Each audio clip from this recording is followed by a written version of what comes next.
Hello, historians. This is Mr. Fredo, and we have the awesome opportunity today to study some of the people who changed the world through the actual explorations they were a part of, even if they did it by complete accident. So, we're going to go through about five, do a quick snapshot, and in class, as always, we will go into much greater detail about the people, their background, their actions, and as always, the difference that they actually made. We're going to start off with a Portuguese explorer named Bartolomeo de Assis. Diaz's big accomplishment is he is credited with finding the route that everyone had been looking for. Everyone wants to avoid these Italian taxes. They want to avoid these Muslim taxes to India or to the Spice Islands. He finds a way all the way around the southern tip of Africa, and it is tax-free. And that means not only are the Portuguese avoiding taxes to get there, but now they can also tax others who use that route. A new route is found. The floodgates are open. It causes more people to be inspired to go find other routes.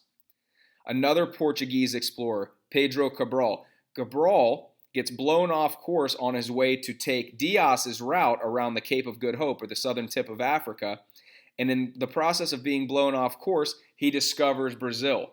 New land claimed by the Portuguese. It's not an accident that in Brazil, Portuguese is spoken still to this day. New land is discovered, an entire new continent. The floodgates open. More and more people want to set sail and find these new territories, just like Cabral did, whether it was on purpose or on accident.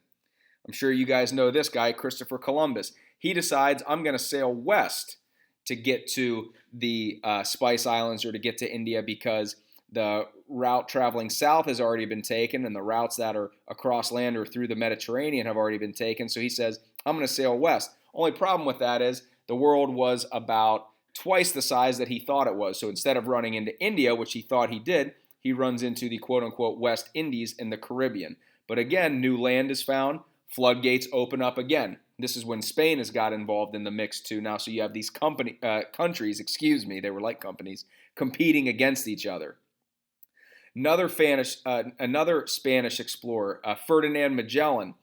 He and his crew go around the southern tip of South America and end up circumnavigating the entire globe. Magellan doesn't make it. He dies throughout the process of that circumnavigation. But what this reveals is how big the world actually is. And when that happens, even more territory and more territory and more territory is discovered and recorded. And again, it's another example of the floodgates opening, because as soon as that information is brought back to Spain and it spreads throughout Europe, guess what? Everybody wants to get in on the action. And then lastly, we'll look at Hernan Cortes, another Spanish explorer. He has the unique distinction of being not just an explorer, but a conquistador. He was responsible for not just traveling, but also conquering a particular area. He defeats an entire empire, the Aztecs, a massive, powerful empire in central Mexico. Again, once Europeans hear about this happening and seeing that's a possibility, more floodgates open. You get the general idea. There are so many explorers we could look at. But the ones who make the biggest difference are the ones who cause the floodgates to open, whose actions excite so many people that it causes the craze for exploration to increase even more than it already had.